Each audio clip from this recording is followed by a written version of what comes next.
Welcome back, geologists, for the second half of Carboniferous, which is Pennsylvanian period for people in the United States. While the rest of the world experienced coal swamps, and specifically Europe in particular, we had a different depositional environment for the first leg of the Carboniferous, which was the Mississippian. We had wide-scale Bahama-like conditions that created thick sequences of limestone and dolostone enriched with crinoid and bryozoan fragments.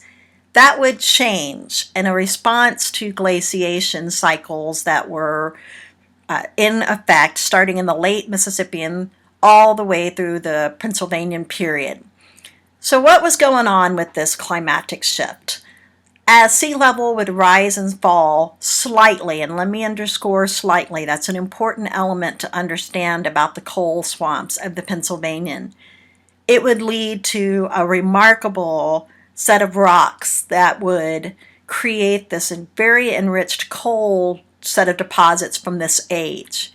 Now, in the United States, the first rocks that were coal-bearing that were extensively studied and mapped were in the state of Pennsylvania, which is where the name Pennsylvanian Period originates from. These rocks contain extensive fossils of plants and very weird and enormous insects. So we'll visit the life a little bit later, but right now I need you to hit pause if you have not read the section just recently after Mississippian about cyclothems. Even if you have, I'm going to ask that you hit pause, and I need you to go get your textbook and open to that page that's in your Paleozoic chapters, because you need to be able to see a diagram along with this lecture. The Pennsylvanian period, noted as the age of the insects, really does have some crazy life forms, and we'll get to them in the second half. But we need to talk about what happened paleogeographic wise, and then how cyclothems are formed before we can even get to that spot. The Pennsylvanian lasted from 318 million years ago to 299 million years ago, and it produced extensive cyclothems, which are famous for having large concentrations of coal deposits. What was going on in terms of the sea? The Absaroka had advanced starting in the Pennsylvanian, and this is we had the Sauk, the Tippecanoe, the Kaskaskia, so this is number 4 of the sloth sequence. We're moving right along, right?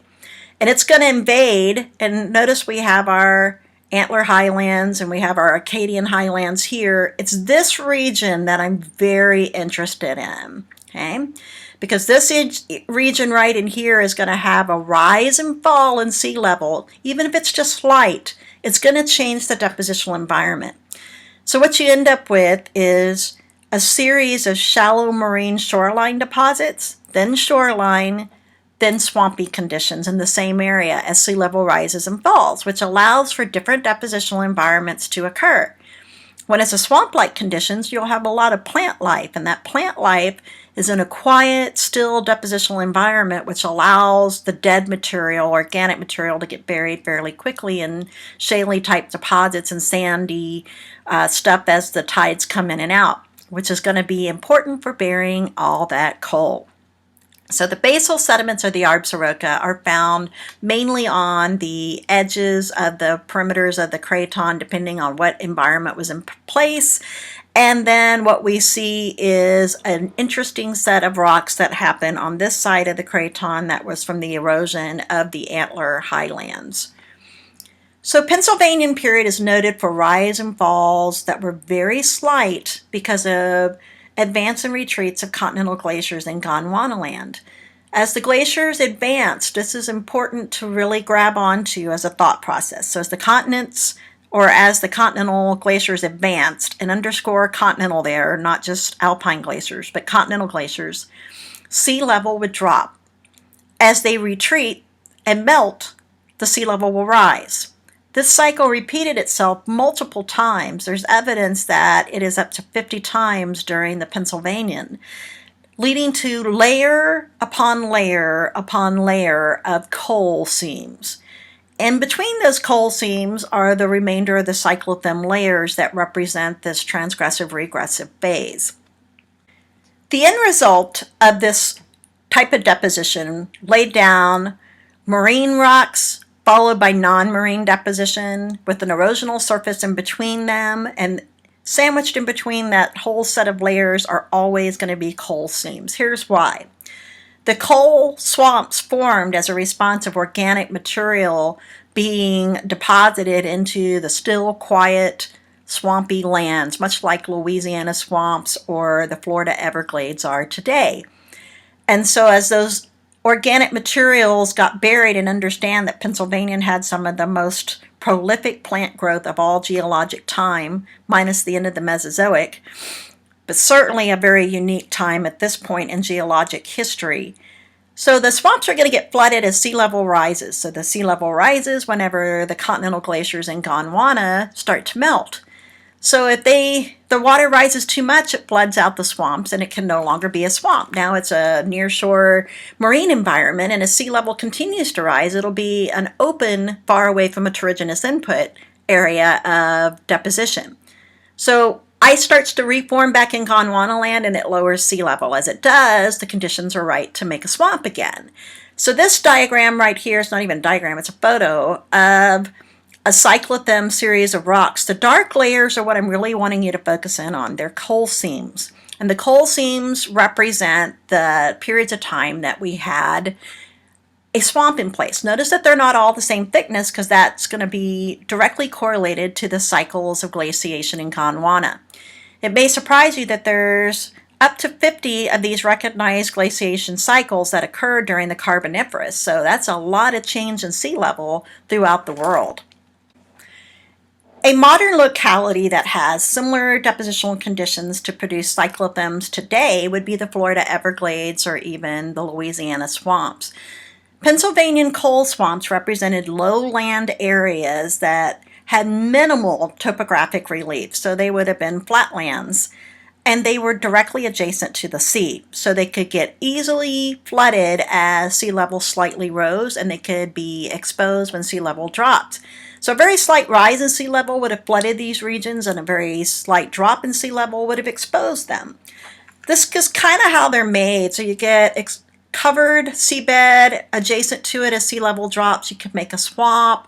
They start to bury. It's going to kill off the swamp plants. It rises again, and it becomes a clear, wide, far away from a terrigenous input of sediment. What gets laid down, this rock and this rock, is going to be the limestones. These rocks in here, respectively, are these, with the dark black one representing this one right here. It represents a period of coal swamps. There is a definitive way that cyclothems are made, and it's important that we have that discussion. Remember, they represent transgressive and regressive cycles with slight changes in sea level. And there is an erosional surface that exists in between them. And between those sandwiched layers, you can always find some coal. In an idealistic cyclothem setting in the stratigraphic record, you will see the following stages happen. Stage 1 occurs this way. You'll see fluvial and deltaic deposits, like the Mississippi Delta, for example, that grade into coal layers. Because a slight sea level increase will flood the land adjacent to the coast and make it a swamp-like condition. In stage 2, the coal layers grade into a detrital shallow marine environment. Why? Because the sea level has risen slightly enough to flood the swamps, kill the plants, and make it a shallow marine environment, much like a lagoon. Stage number 3, the shallow marine rocks grade into limestones, which represent far away from a terrigenous input of wide open ocean depositional environments. Stage number 4, the sea level drops again due to glaciation. And stage 1 starts all over again with the flooding of the land, and you create terrestrial sediments at first, and then as the rising continues, you turn into stage 2 on through stage 3 and stage 4. So remember, there's a whole bunch of these that are recognized throughout the entire Carboniferous, and so there's a lot of coal out there as a response to this time period. So this would be the deltaic deposits that we're talking about, and here's your transgressing sea that's starting to flood. So this would be your swamp areas right here, like the Florida Everglades are today. So you can see how they would be covered very quickly as sea level rises and killing off the plants. Now quickly to you and me is going to be different than quick in geologic time. So we're looking at millions of years here. And these millions of years of swamps would then get flooded, they die, and then they turn back into seabed layers. And then once they get exposed, they would start regrowing, and then it becomes a swamp again when sea level drops, and this is what you get. And so the swamp image I want you to have is this one right here. All right, we got swamp conditions 300 million years ago. Disregard the 100 million here because that has to do with Cretaceous cyclothems, but the picture still works. We bury the area and the plants die, and now you've got dead plants that are getting buried under new sedimentary deposits from the ocean. So over time, that coal is going to get buried under more and more layers, and it gets metamorphosed. So what does the coal look like, and what's the big deal? Coal starts off as a simple organic mud called peat, P-E-A-T. When it's slightly buried, and it gets buried for a while, it's going to get under some pressure and make what we call dirty coal, which is this one right here called lignite. Notice as you look at the four pictures side by side of the different grades of coal, how the coal darkens and how it gets shinier as it reaches the anthracite. And also, I might add, it looks like it's been more compressed and condensed. So lignite, unfortunately, is what Texas has a whole bunch of. We have a little bit of bituminous, really subbituminous, but we mainly have lignite. The coal plants in Texas operate from lignite mines, and they blend with coal from elsewhere in the United States, like the Powder River Basin area, to blend with our dirty coal. So we get some more pressure and heat. This would be the subbituminous stage right here, which would produce this particular coal. With more compression and time and geologic cooking for metamorphism, we would end up with bituminous. The last stage, which is fully metamorphic, is anthracite. So what's the difference between the four? Lignite doesn't burn for as long. It has a bunch of the volatile organic compounds and the carbon still left in it. So it doesn't burn as hot for as long, and it pollutes more. So the more you go this way towards anthracite, and certainly in anthracite's case, it will burn longer for the same volume as compared to lignite, but it will burn much cleaner because it's had geologic time to burn off the ugly stuff that pollutes the air. And also, you are left over with a lot less solids to contend with as a solid waste byproduct of burning coal. So no doubt that anthracite's a big deal. It's worth a lot of money. We have like none in Texas. There's only a handful of places in the United States that actually do have it. Now let's just be a little bit of looking at what the other guy has for a minute. Europe has a whole bunch of anthracite. Why? For the entire Carboniferous, they were producing this type of setting. So they have bituminous and anthracite type of coal. Well, it's very cost prohibitive to ship across the ocean, so we primarily use bituminous coal to blend with our lignite, which we have a bunch of throughout the United States. This is what coal looks like in the field, and it's almost stunning when you see a coal layer because it's like, wow, it looks like someone painted it black. Well, notice the thickness of each layer is different, and that corresponds to the duration of the flood conditions that created the swamp in that area. So I can look at this and tell you that this cyclothem lasted longer. In other words, the swamp was there longer than this black layer or this black layer, but this one lasted longer than this one. This one was somewhere in between all of those. So each layer represents a distinctive carbon-based swamp environment. And notice that they're interbedded between limestones and shales and sandstones, which represent the marine and non-marine deposition. How do we get coal out of the ground? That's a fabulous question. There's several different ways. Actually multiple different ways, but we're going to just look at two right here. This is strip mining to the left. And strip mining, a couple of things needs to happen.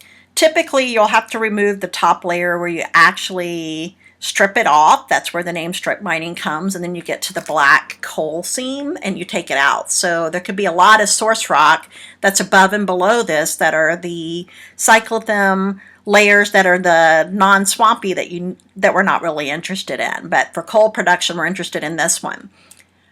This would be more in tune of lignite, subbituminous. A handful of bituminous might be done this way, but most bituminous and anthracite mines look like this one right here, which is the way that you have to mine vertically down, put a shaft in the ground, and go down to the layers that contain the old deposits of coal.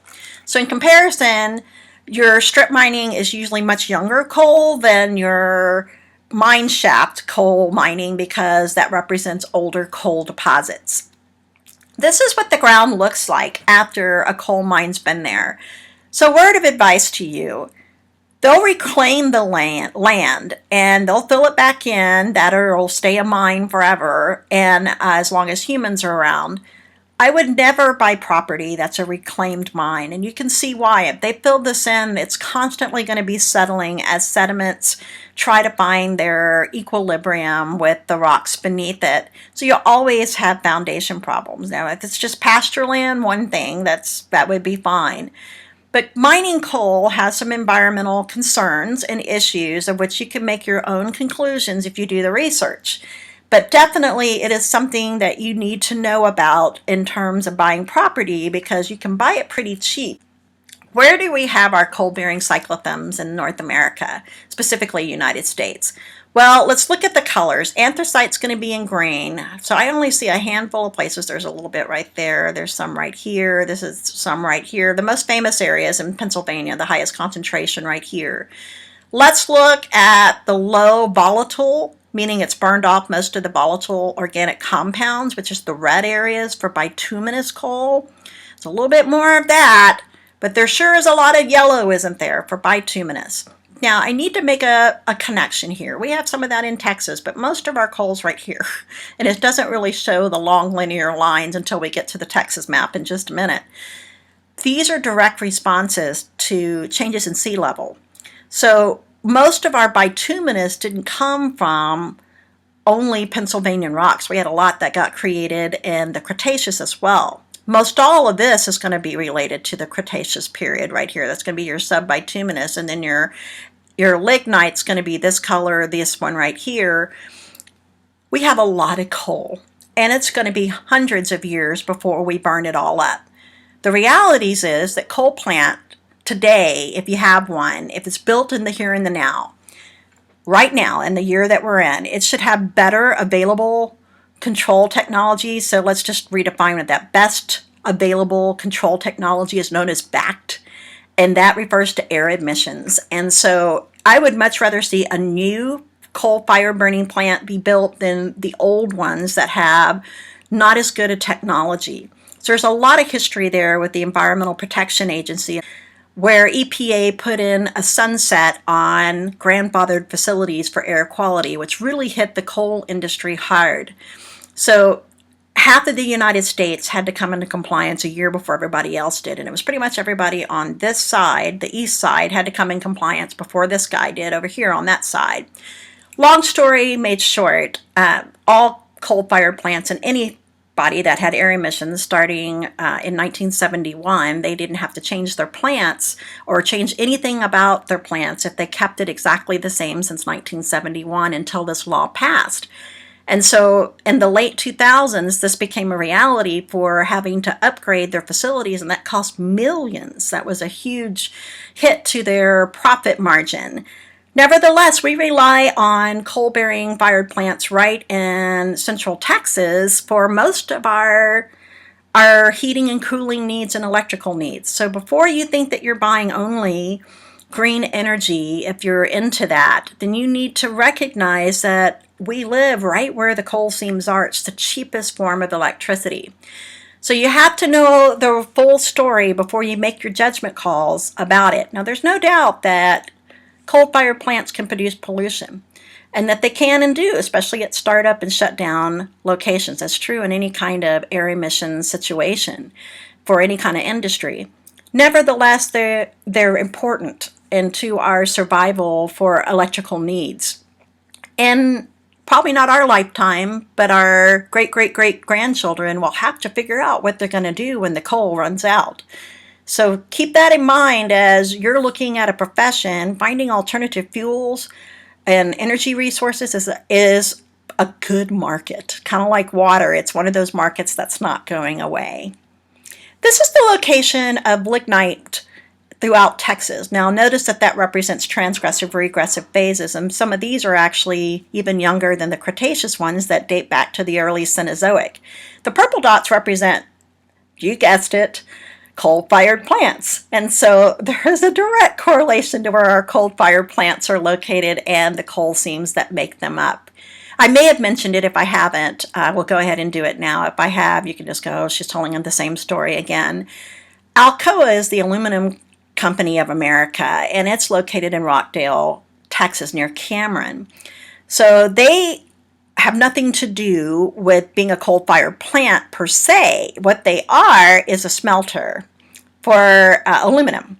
And they smelt the aluminum because they can extract the coal and make a coal-fired burning plant, but not for electrical needs for the public. They are actually producing it so they can smelt out the aluminum. So they'll ship in the bauxite from places like Jamaica and then actually make the aluminum smelting happen because of this stuff right here.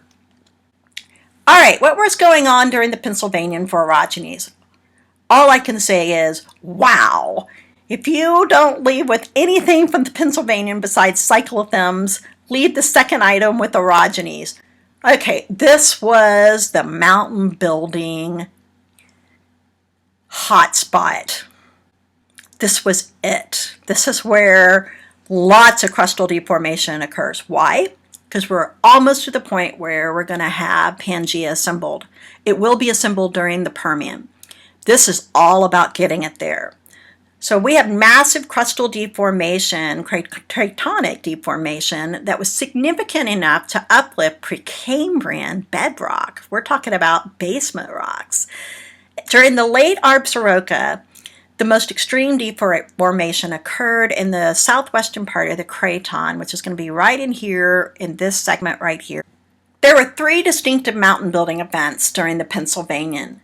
We'll start with the Ancestral Rockies, but I need to preface this by saying, do not confuse this with the modern day Rockies. These were not uplifted until the very, very end of the Cretaceous, all the way through the Oligocene of the Cenozoic. Now, the Ancestral Rockies may have the word Rockies in there, but they were uplifted for a completely different reason, from stresses that were created mainly from the compression of South America against the North American craton. A series of fault-bounded uplifted blocks lifted a few areas that are encircled in this section right here, and they would uplift mountains all the way through basically where the modern-day Rockies are now. But understand, these mountains have been completely eroded down to sea level. A big span of time would gap before we'd even begin to think about uplifting the modern-day Rocky Mountain Range. What exactly occurred? The southwestern region of the craton got smushed. That's a better example, and it just happened to be that South America was coming up from the south and was crash into the North American craton, and the faults that got developed, they moved. They responded to this stress, a massive amount of compression being put onto the craton, and it produced a series of basin and ranges. These are the series of them. Here's your ranges. The gray areas and the white areas in between are going to be the basins. So something's going to have to happen to all this rock. It gets uplifted, it's going to bury into these basins, and it's going to make some famous geologic formations by the time we get to the Mesozoic. The Alleghanian orogeny is going to be the one that impacts the Appalachian Mobile Belt.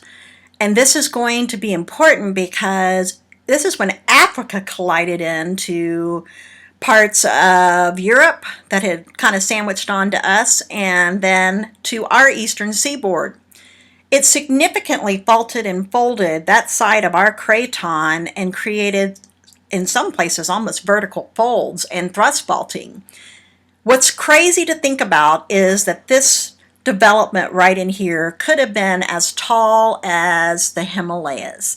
Some geologists say, oh, it was only as tall as the Rockies. You're talking about a continental to continental collision that lasted for tens of millions of years, just like the Himalayas where India is smashing into Eurasia.